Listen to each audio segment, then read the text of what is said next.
Can you hear me now? Okay, well, yeah, I just want to welcome. What this is all designed to do is we don't have a lot of the details yet. We're still working that out with the contractor, but are we under award now? Yeah. We are under contract award, so now we're just getting a lot of the submittals, a lot of the advanced paperwork worked out with the contractor. Schedule is one of them, so we'll find out more. As you'll see in the presentation, our window of construction is mid-May to mid-August. It's very general, but it'll get more specific as we get into the contract. So really what I wanted to do is emphasize the importance of two-way communications today. Is let's get all that dialogue out now so at least we understand. I mean, Fran and I have met already. I talked about his access concerns, so I kind of got a good feel for that. But then the other goal is that it'll help us improve communications about the project throughout construction. That's really the big thing, because once we start, we want information to flow and we want everybody to understand. The big thing is Bishop Boulevard is open during construction for all the customers. I don't want to scare a single customer away because they feel the road's closed or it's too hard to get to. So we'll talk a little bit about that. But people have asked, why do Bishop at this point? Well, a couple reasons. One, it was eligible for a very specific grant program called the Arterial Resurfacing Grant. Bishop being an arterial, the fact that we're resurfacing means that the road's not gone totally bad, that we have to tear it all up. We're just going to do an overlay of it, and it is an arterial. So we were able to compete for the grant. It's successful. We're getting 80% of the grant is funded by Washington State. So again, and we also realize that it's one of the key roads for commercial success in Pullman. So we're going to want to make sure through this meeting and follow-on communication that we're keeping businesses open and running as best we can. At this point, I want to introduce Kara Haley, who's our city engineer, and Sam Nasrallah, our senior civil engineer in charge of the project. They'll take it over. Thanks much. All right, Frank touched on the basics, but I'll dive into a little bit more detail. So the overall objective of this project is to improve conditions, safety, and long-term reliability of the city's transportation network for businesses, customers, residents, and the traveling public. Frank mentioned we have hired a contractor on this project. We went out to bid. The low bid was Motley Inc., and they now are officially under contract with us to do this work. The schedule is mid-May to mid-August. I've got in there parentheses that a more specific timeline is to be determined. We don't anticipate the work to necessarily take all 3 of those months, but when you write a contract, if you're super, super specific on timeline, prices can go up really significant. So that's kind of the window of time we gave them. If you can think through it, that's really when WSU is out for the season. So we're trying to kind of keep within that summer time frame. Could get started at the beginning of May, be done by the end of July. Could start a little bit more like June, get into the mid part of August. So we'll share more information when we have that. Usually we don't get a contractor timeline until they get on board. We have a pre-construction meeting. Contractually, they're not really required to give us any of these details until they are officially under contract. Total estimated project cost is $614,000 for this project. Frank mentioned 81% of this is being covered by a Transportation Improvement Board grant, which means 19% comes from our own local budget. I do want to emphasize that local match is utilizing revenue that's directly benefited by the city's recent adoption of a transportation benefit district, which was a 0.1% sales tax increase in a year or so ago, year and a half, something like that. Frank touched on it. Why now? Why do Bishop? A lot of people, there's a lot of streets that are a lot further along and a lot further off, but that requires a much more extensive treatment than what we're proposing here. And I am going to explain kind of what the work looks like. I'm going to show you some pictures so you can get a feel for it. But really, if we can do this minimal approach now at a more minimal cost and less disruption, it'll actually extend the life of the road a lot further than if we wait. And of course, people don't like driving down a main street like that that's full of bumps and things either. Okay, so you probably all saw this pretty picture. This does show the resurfacing extents that we're proposing with this project. So we will be resurfacing Bishop Boulevard between South Grand Avenue and Southeast Fairmount Drive. If you look pretty close, there's like a sliver that's not yellow there. So that's the two-way left turn lane. We're not going to be touching that. It's actually in pretty good condition because it doesn't see as much traffic as the main travel lanes do. The red stars represent ADA curb ramps. So there are a few, not every corner of every intersection has work because some of those already have ramps that are more or less up to current standards. Others, a couple of them don't really have much of anything, or they're in weird spots, or they don't have proper cross slopes, or basically meet the requirements that are presently required. Let's see. I think that's all I have to say about that one. So I did explain that I wanted to show you guys a little bit of pictures. I'm going to talk through kind of the general process. This is a little bit subject to change, so when you work on a project, it's really up to the contractor to determine their means, their methods, their timeline. We can work with them, we can make suggestions. Motley has always been very good to work with, so I feel very positive moving forward with them. But this is not our first project like this. This is an arterial preservation program grant. We're actually not able to do more extensive roadway work with this type of grant. And what this resurfacing looks like is we basically take down the top 2 inches of the asphalt. 2 inches still stay intact, as does the gravel-based section below. And then we come back and we resurface on top of that. So compared to like tearing up the entire roadway, it's disruptive while they're working. I'm not going to lie. You can see from this picture, this is them actually working on an ADA ramp construction. And this is actually Bishop, just east of where this project is going to take place. Most of you probably remember in 2023, we did a similar project, just from Fairmount all the way back to the highway that heads toward Moscow. So anyways, at the very beginning of the project, we expect a decent amount of concrete work on this project. That's where those stars were on that previous slide. If you look kind of in the pictures, you can see there's some cones. You can see some cars still traveling back and forth. Typically, the concrete work takes place at the beginning because they have to have that in place before they do the paving because they're going to pave up to the concrete. So we do expect that to take place in the early phases of the project. Usually it's in phases, curb and gutter first. Might look like they're just leaving something and not doing work, but they're probably going to bounce to another ramp, do the curb and gutter, maybe come back to do the sidewalk and the ramp part later. So just be aware they're going to be jumping around for a while at the beginning of the project. So once they get most of the concrete work, possibly with a little bit of overlap, they're going to do an asphalt pavement grinding operation. This picture shows kind of what that looks like. They have a grinding machine, which basically grinds down the pavement. They have certain tolerances so that they know how far down they're grinding it. And then they load it into trucks and they haul it away, basically. Some of that material actually gets recycled and reused when they make asphalt, so that's just kind of worth noting. It doesn't entirely go to waste. One thing I want to note about this, you can see on the right side and the left side that basically they're working on one lane at a time. And this is a similar approach to what we expect on this project. The nice thing about Bishop is it's not a 2-lane road, right? We have quite a bit of room to work with. We're not touching the 2-way left turn lane for quite a bit of the project.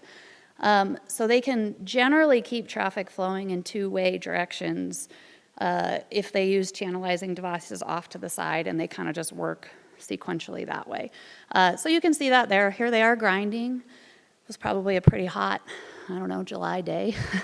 And you still got the cars kind of going in both directions. This slide is meant to kind of talk about a little bit more work that might be expected. So after we do the grinding, there is potential that there's some spot repairs. We're going to have to basically evaluate what the subsurface condition looks like of that remaining asphalt. Sometimes we do crack filling, and that's a pretty mobile operation. Takes a day, maybe 2, depends how extensive it is. And that just helps us preserve the new pavement that goes down on top of it. We could have some soft spot repairs, which means that in select locations, we might cut out a rectangle of some sort, might take the rest of the asphalt and the base underneath it, just to make sure that there's, nothing giving, basically. We don't know the extent of that until we get into it. We build provisions into the contract so that we can handle it quickly and efficiently, but we just don't know what the extent of that's going to be. On the right side, I have a picture of some crews working on utility cover adjustments.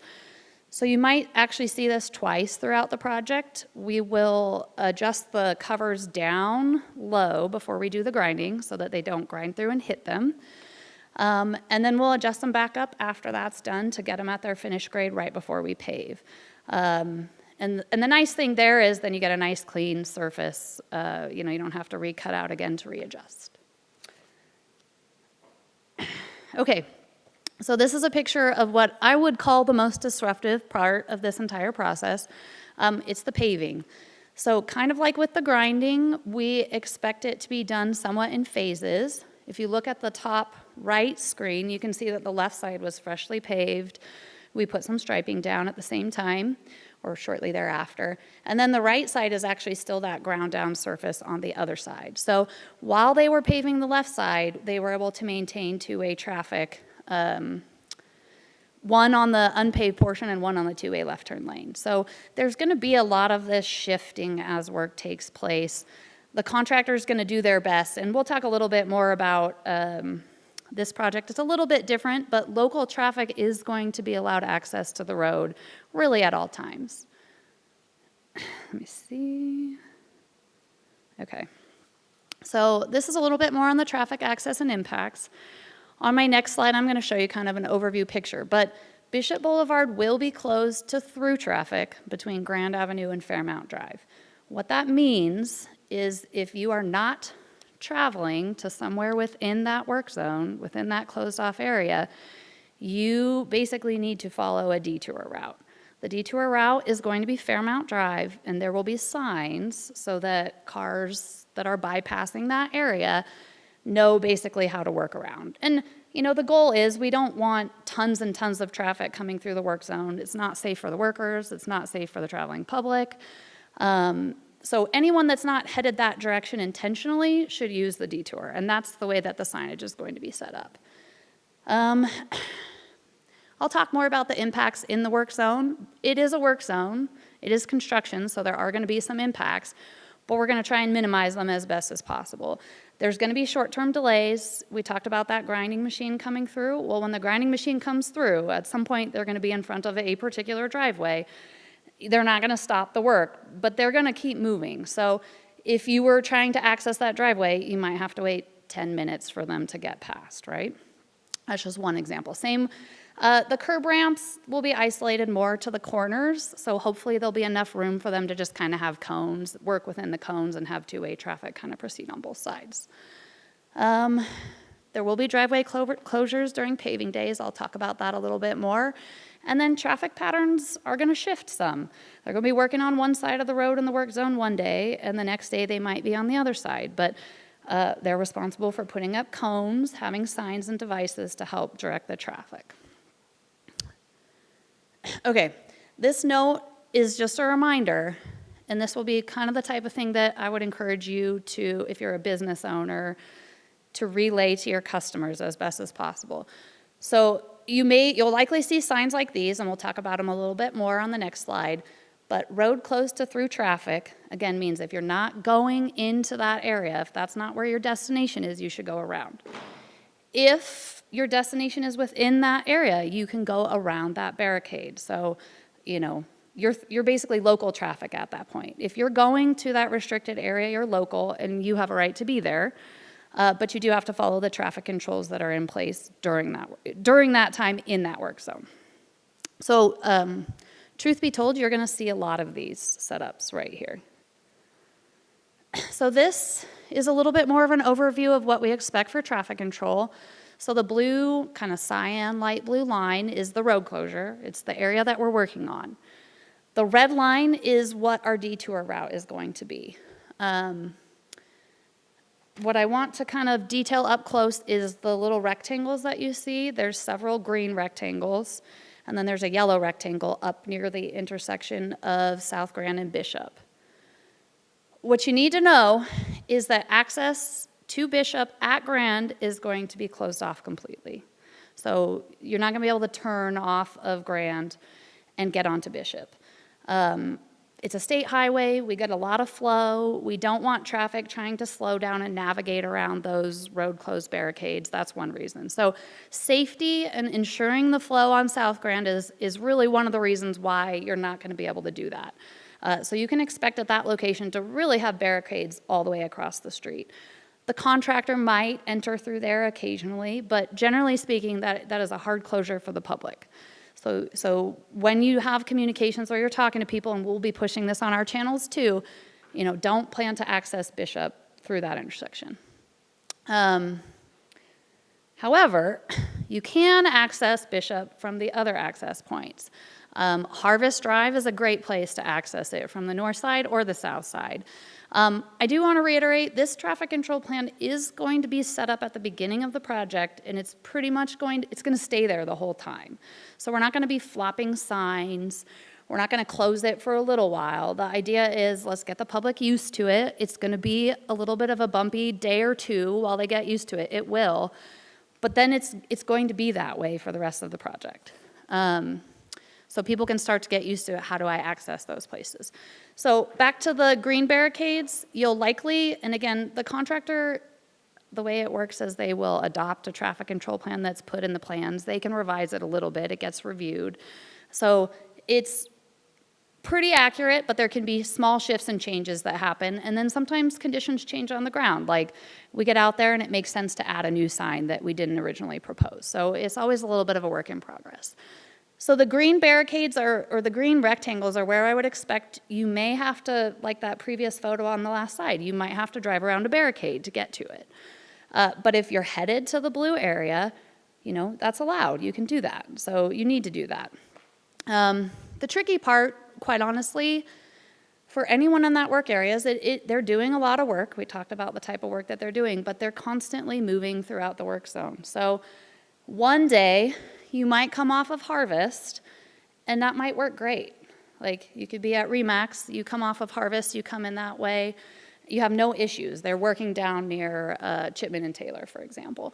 But the next day, they might be working right at that intersection, and you might get there and you might find, oh, gosh darn, I'm gonna have to kind of go around the other way. The positive here is we do have a lot of different access points. So, and even like, Wheatland Express Mall, right? They have entrances all the way off of Fairmount. So they're going to be disrupted, but they have a lot of other access points. Walmart, same type thing, off of Fairmount. That access will remain open. I mean, we're not repaving anything on Harvest. Let's see, what else do I have? Just want to make sure I'm not missing anything here with my notes. I think that's all I have for this slide. So these last couple of slides are kind of my attempt at explaining what's going to happen during paving. Because as I explained, most of the time the mobile operations move out of the way pretty quick. And you can kind of work and adapt pretty easily. Well, when paving day happens, the way that paving works is you lay the asphalt out, it's super hot, and they compact it, and they come through and they roll it, and it takes time for it to cool to a temperature that's safe for vehicles to be able to drive on it and protects the longevity of the new product that went down. So that's really our biggest challenge, is that downtime between when the asphalt goes down and when we can open it to traffic. So the good news with Bishop, like I said, so this is, I want to reiterate, this is schematic. I'm going to talk through it like this is how it's going to happen. The contractor might pave a different side than I mentioned here, but the concept holds. So when they're all ready, they've got all that other work done, they've got their utilities adjusted back, they're probably going to have a day where they're ready to do a big pave. I would expect 2 paving days on this, maybe a third, possibly, most likely 2. So I'm going to kind of talk through that scenario. So they're going to pick a side. Remember, we mostly have the 2-way turn lane where they're not going to be touching, and they're going to pave that. And they're going to start on the downhill side, and they're going to go all the way up it. And it's going to take a good part of the day. They're probably going to start pretty early. And as they pave that, the driveways that are on that side and the side roads that come into it, they are not going to be able to access those driveways. So unlike the grinding and all the other operations where, I will reiterate, when you grind down, it's 2 inches, but it's not so much that you can't drive over it. You can drive over it and, it's not a big deal. But paving day is, and we don't want people to drive on that even after they've passed it and it's cooling. So that's the most disruptive. They're going to pave this one side. They're likely going to get, hopefully, the full side done. And as they do that, the remainder of the street is going to remain open to the rest of the traffic. So the driveway entrances and the roads that are on the other side on that first paving day are going to be more or less unaffected. So we'll still have access over to those. The next day, presumably, or the following work day, maybe 2 days later, depending, if they have something that they need to do in between. And that's why I can't make promises. That comes down to their schedule. But then they're going to swap to that other side. So now that you got the really light gray in the middle, which is the stuff that's not going to be touched, right, conceptually. And then you have the slightly lighter shade. That was what just got paved. That has now reached a point where we can open it back up to traffic. The driveways on that side now are going to be accessible through the remainder of the paving, unless they're doing mobile operations right in front of them, like striping or something. So now they're going to pave that other side. Same type story. That side is more impacted. You guys all know Bishop really well because you're there all the time. The north side of the street is definitely our challenging point on this project. The south side has better access for the businesses on the south side, and that's just the nature of the way that things are. But that's kind of what we're looking at.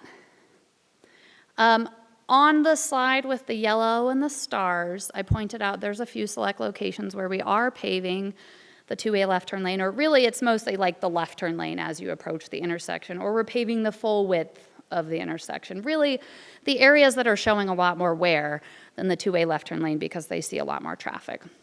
So the contractor, they could pave those in a third pave, but my hunch is that they're going to pave them with either the first phase or the second phase.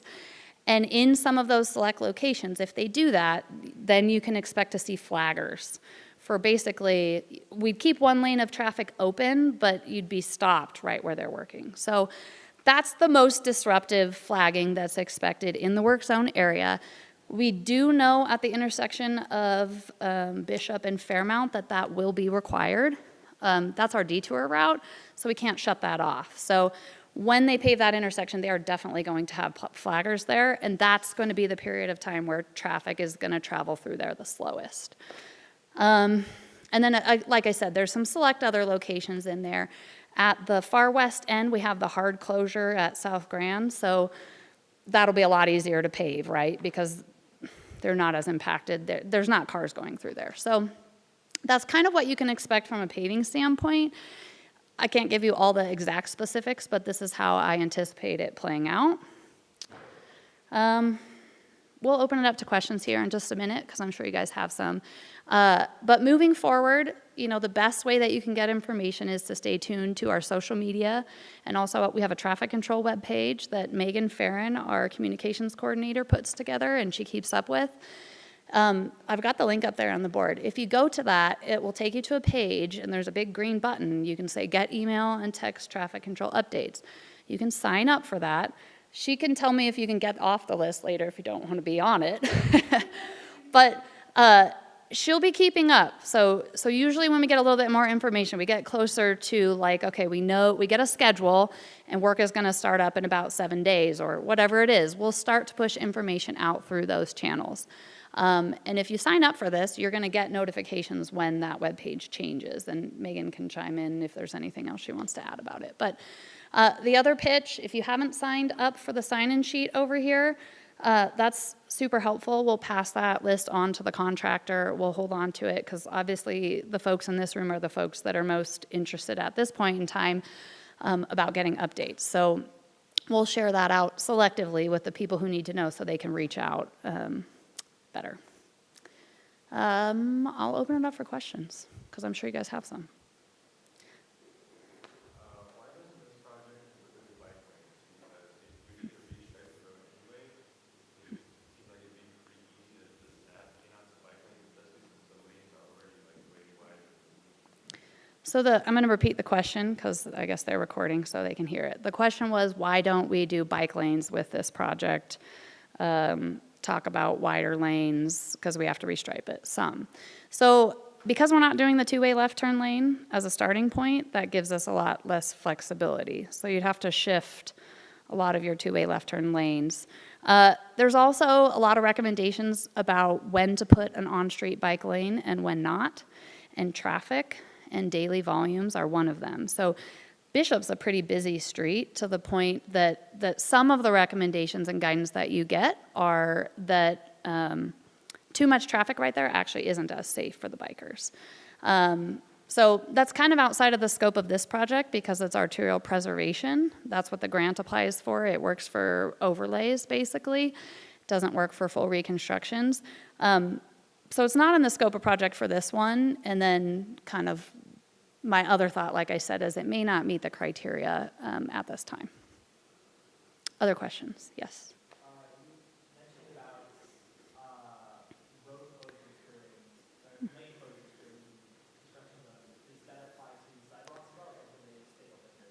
So they are, I'm going to go back to this slide. So you can see we've got stars on both sides of the street, right? So our traffic control plan and some of the contract talks about the contractor being responsible. There's going to be pedestrian traffic control impacts with this project. Sam, do you want to? Typically, we do the ramps on one side, each block. So we always keep one side. And then you can switch over. Yeah. So Sam pointed out that we typically work with the contractor and they do one side first, and then they switch over to the other side so that we can keep a walking path on at least one side at all times. That's a good point, right? That can make the project a little bit longer because you have to work on one side over the other, but we feel like that's important for pedestrians to be able to access such a busy area. Yes, Jamie.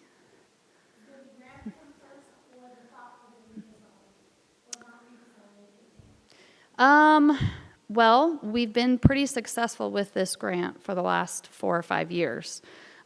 We've been eyeing this stretch of road for quite a while. We're eyeing our next project that we want to apply for. So I would say no, the grant didn't come first, but this has been a program that's been successful for us for the last 4 or 5 years. So we're planning ahead. Yeah. And when you say redesign, like I said, this is a pavement preservation project. It's not, if we're going to do a big rebuild, there's different grants that we can apply for, and that would be 2 or 3 times more as expensive as what we're doing here. Jamie has a follow-up.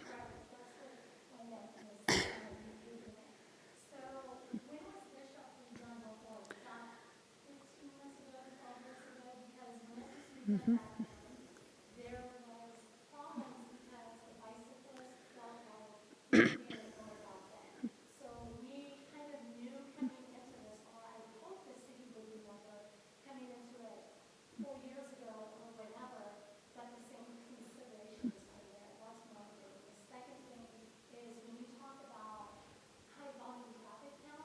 Mm-hmm. You're basically signaling to bicyclists with that answer that cars need to come through here. We're not going to do anything to accommodate for you. And so there are road treatments that can be done to protect cyclists while vehicles, including semis, are on the same stretch of road. So I would really encourage the city at this point, because I was here when Bishop was done before and heard about the stuff back then, to really start to get serious about thinking about all modes, especially in light of the complete streets policy that says we are supposed to do that with all city projects. Thank you. Yeah. I'm not going to be able to reiterate all of that. One question, I think, was last time Bishop was done. Sam probably knows the answer. It was over 20...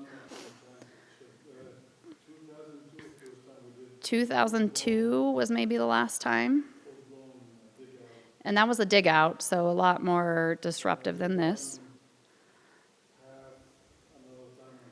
We did the east side of this in 2023. Jamie's other comments were around bicyclists and trying to plan for routes. Again, that was kind of outside of the scope of this project. It's more preservation than it is redesign. And we did present this at the Complete Streets meetings. I'm going to open it up for someone else first, and then I'll come back to you, Jamie, if we have time. Yes?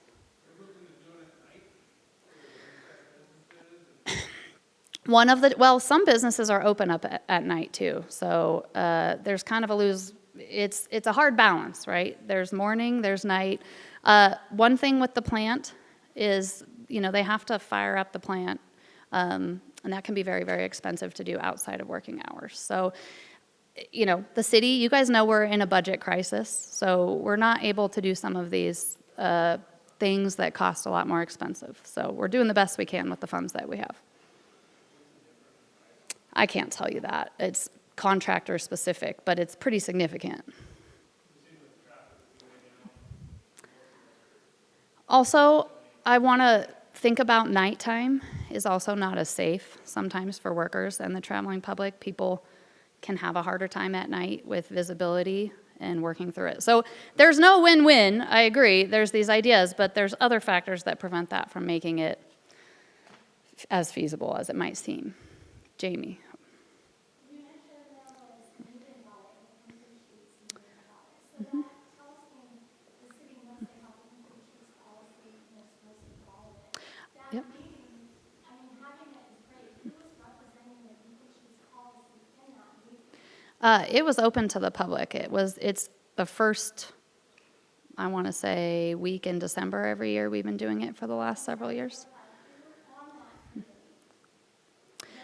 It's the CIP committee policy that does it. As the city engineer, I administer it. But we can have a conversation about that at a later date, because I know you have thoughts about complete streets. But this is a different sort of project. It's not, and I'm happy to have it in an open public forum. Either way, I'm going to go to you. Yeah, so if Bishop Boulevard is below at Grand Avenue, Yep. then technically coming on Harvest is through traffic mostly, right? For all through traffic. So, That's local traffic. will there be signage so that folks aren't in that mess thinking that they can get down through? They'll have to go around the barricades so when you get to it's a good question. Let's see if I can point, maybe. Hold on, let me see if I can find a pointer.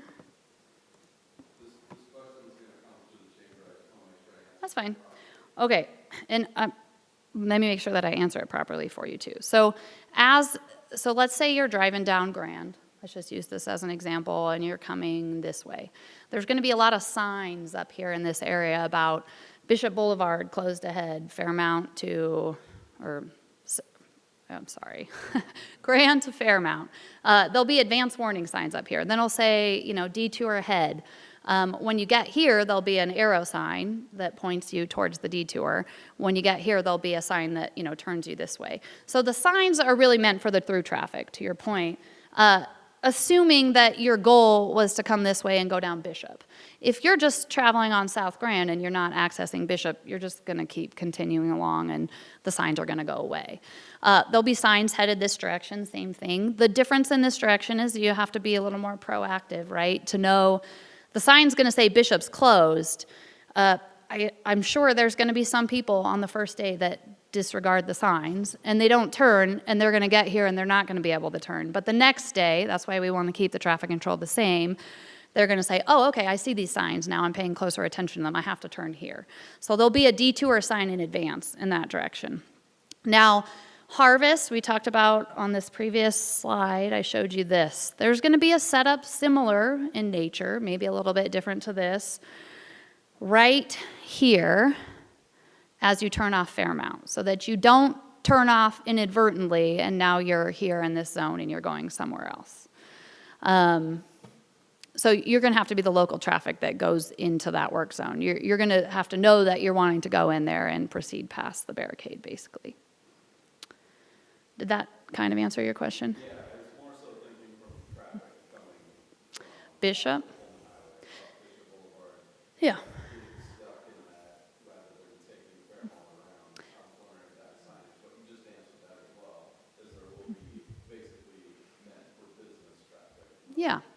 And in all directions, so then if you're traveling down Bishop, again, there's going to be a sign somewhere up here that basically says, and we're going to put some signs out a few days in advance. So these signs that are Bishop Boulevard closed, 3 days minimum before the project starts, those first signs will go out that say, Bishop Boulevard closed. It'll list a date range. It'll be conservative. It could open up sooner, but it depends on when they start. Those will go up a few days in advance so people can start to think about that. And then the actual traffic control will go into place. But if you're traveling this way, same thing. You're going to have signs. In this case, it's going to say road closed ahead because you're actually on Bishop and the road that you're actually on is going to be closed. And then it'll say detour ahead. And you'll basically, unless you're the through traffic that needs to go through, you're going to turn left and follow the detour route around. Yes? Just for clarification for me, the pictures you showed had big signs that said closed to through traffic. Mm-hmm. But when you're talking, you saying closed, like, all right, are the signs going to be closed or close to through traffic? I feel like the more that we can communicate Yeah. that there's a detour for through traffic versus the road is closed, Mm-hmm. that would be a Yeah. thing that would probably resonate with both businesses and residents. Yeah. So this one right here will be road closed. It'll be a hard road closed. There'll be a no right turn and there'll be a no left turn because of like we talked about. Up here, it won't be that way. Again, our goal is to get the message out early to people, to work with people so that they know. And again, one of the reasons we don't change up the traffic control plan mid-project is it's going to take them a little bit of time to figure it out. But the message is that the road is, that there's a detour for through traffic, not that the road is closed. Correct. Road closed to through traffic. Local, but like the sign here, it'll say local traffic or something like local traffic only.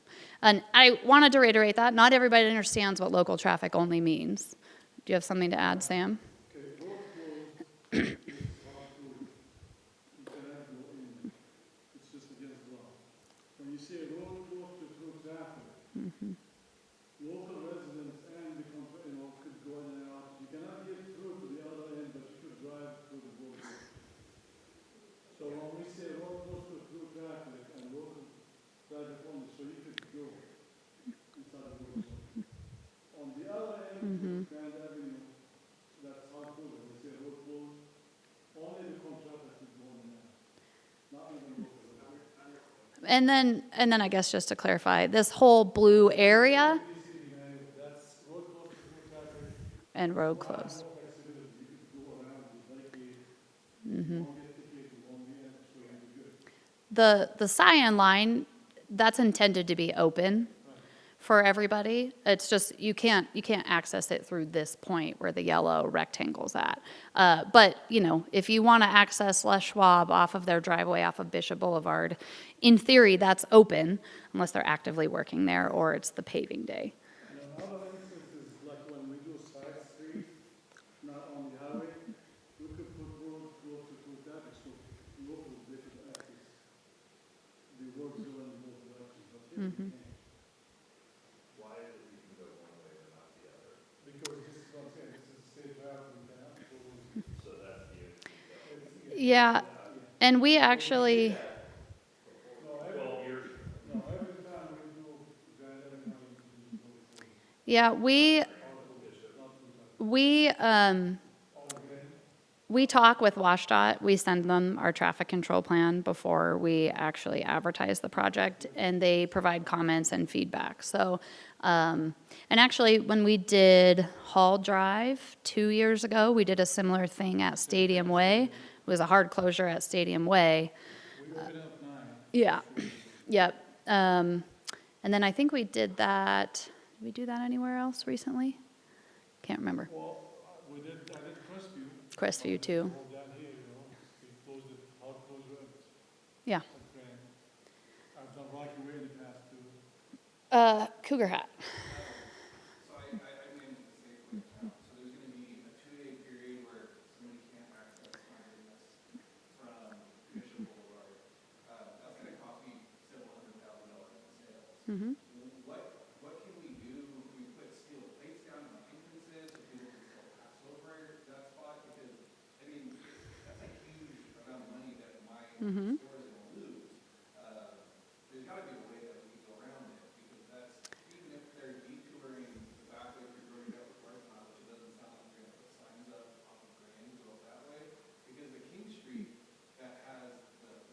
right there, that's not a full street that you can go all the way through. So there's a detour there, but you have to cut through a private business to get there. So that's gonna hurt Jim and Taylor, it's gonna hurt me, it's gonna hurt Les Schwab, because if you can't access from Bishop and you can't cut through that parking lot, it's not a detour. I mean, I have 2,000 customers a day that come to my store, and for the remainder of the time, everybody's gonna be taking this detour that's gonna go find my competitor too. So I'm not just talking those 2 days, I'm gonna be taking a Right. loss through this entire project, right? Because everybody's gonna be going. Me as a person that's not driving through, I'm just gonna think the road's closed and Safeway's closed. So it's gonna hurt my business a lot during the whole program, and then the 2 days being totally shut off, we can't operate that way. I'm gonna lose a lot of product too, it's perishable, right? Not just the sales I'm gonna lose days on product. So there's gotta be a way that we can at least open up our, maybe at least one entrance, during that time of phase, because I can't take the loss. It'll be one day that your driveway is impacted, not two, because we talked about the phasing. Yeah. But I just want to reiterate, it should be one day per driveway, unless something goes crazy haywire, which shouldn't. And yeah, we would love to be able to sign a detour route, but we have to stick with public right-of-ways, because that is our jurisdiction. We don't have jurisdiction over the private property. I'm sorry, I totally recognize that it's impactful to business, but it's also the nature of roadway resurfacing work. And, there's not a whole lot that we can do to protect the integrity of the pavement. And our hope is we do this and we stay out of your hair for a really long time. I don't even think you can really do that with roadways. I'm sorry. That we do the best that we can with what we have available, and we try to minimize, but it's road work. Sam? Well, I'm glad to know that the contractor needs to pay the bill. But if we use the north side of the Bishop, we start from Grand Avenue. Be done early. Go that lane early in the morning, and hopefully we don't have any hot weather, and if it cools down, and we get compaction testing good, we can open up just for the weather, which we've done that before. It just depends on, the condition at the time, Hopefully we'll do it like as fast as we can. Maybe by late afternoon. We just can't promise. We have about 110 degrees temperature. Right, go back, totally understand, I'm just saying, Pavement has to cool down. yeah, you even talk about like it could be a possibility, but it also could be a possibility. You have to get compaction, you have to cool down. Right. So if we get compaction, we put it down, we'll just allow for the weather. Right at the entrance. So they have 2 entrances. I thought I caught from you that you were saying that they'll do one entrance at one point, and then They only, Well, one will be before the other, so we pull the pavement from Grand all the way up. so it will stay for him that one will be open at any given time, just not, one will for sure be closed, and then the other will.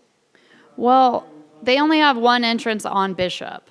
The other entrance is on King Drive.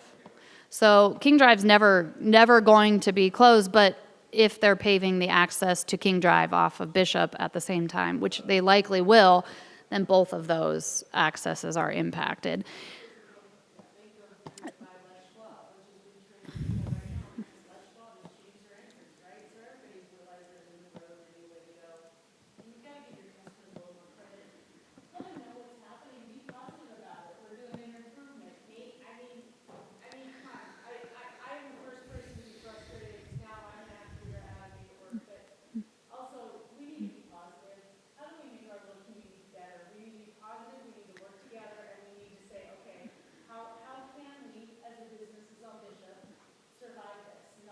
Can't you guys fix it? Because you can't, you're trying to improve something, so only can be positive. And we need to. Tammy has a good point as well,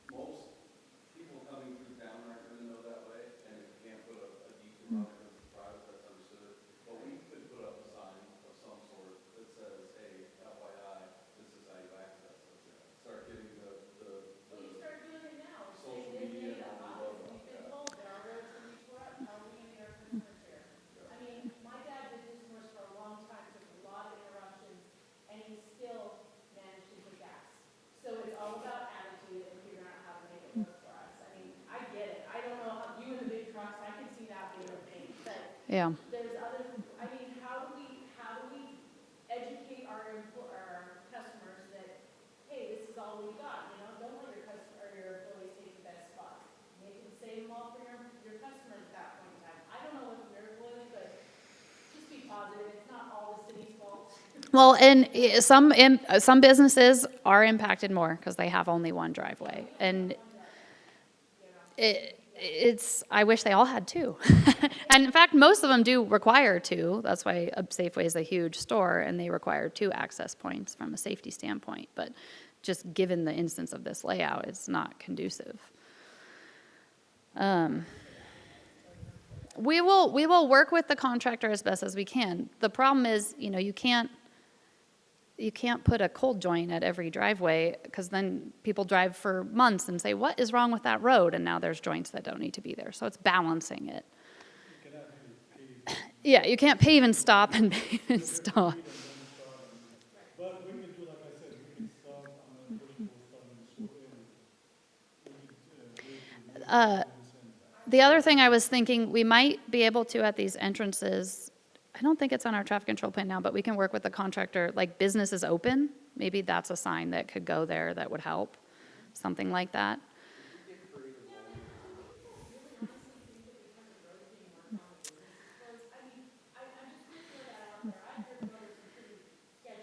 I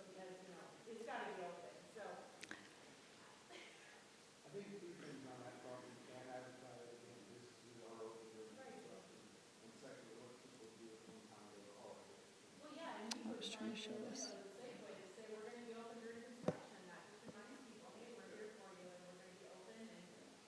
get through it one time and figure it out.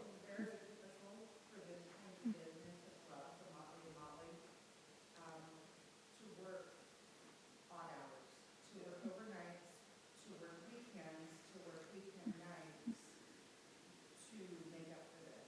My son has a company coordinating for the 12 area, out 12 rows, and they work nights all the time. I don't know, again, with the contracts, we talked about that significant price increases, that's Yeah, the contractor doesn't require like a weekend or a night, so that would be up to Motley. I mean, we would obviously work with them if they chose to do that. But I think there is talk about potentially starting really early. That tends to be the best route, is start at 4 a.m. It's cooler, maybe by 1, you know, a little late when the business really picks up later in the day. And like Sam said, at that point, you're likely keeping the cones for the rest of it, but those key driveways, the entrance. So we'll work with Motley as best as possible to open them as soon as possible, especially on the north side. They did the other portion of Bishop from here all the way east, and we had a lot of driveways with the same situation. So it's not easy. It is impactful. We recognize that you guys take a hit, and we try the very best that we can to keep it at a minimum, but we're also constrained. Yes? Or all the what? During it? They'll, you know, well, if you mean being worked on. Sam's busy with that too. It'll likely still stay in service. You just won't be able to turn. It'll continue to phase the same way that it phases. Unless we have significant issues, then we can work through something different. But because you're still going to have cars turning off of Bishop, like Bishop and Fairmount, right? It's still accessible, so they still need to be controlled by the light.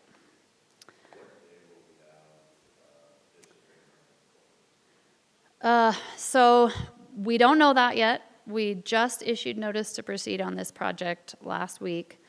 We will be meeting with the contractor to have a pre-construction meeting. At that time, they give us a schedule, and we start to talk through it and look through it. Usually, we do that out in advance, so it's not like they're going to get started the next day. Motley knows this is a big deal, so we'll be in communication with them. We'll push that information out as soon as we have it. I don't have something that I can tell you right now.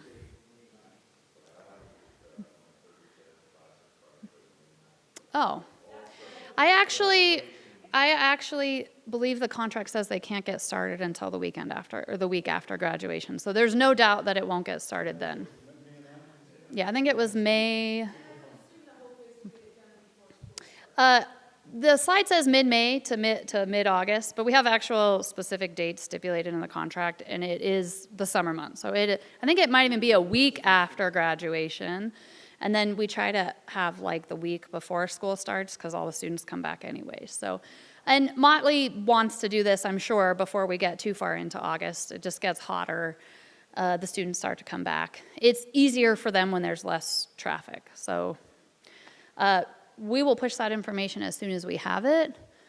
We don't have it yet. And that's typical, unfortunately, of how contracts work. It is a lot up to the contractor. You put stipulations in and guidelines, but they get flexibility. Yes. But do you anticipate all 3 months being fully used? Is that, or could there be? Contractually, they're allowed to have the full 3 months. My gut tells me they won't use all 3. Maybe 2 months, maybe 8 weeks is what I would say and feel pretty comfortable with. But so when they did the last section of Bishop Boulevard, it took them 5 weeks, but there was less concrete work. Yeah, when we did the other section, I think there was like 4 or 5 ramps. Here we have 13. But this is a little less grinding. The pavement area is a little bit less. But it's really the concrete work that kind of slows it down a little bit. So it's hard to say. Yes? Uh-huh. Yep.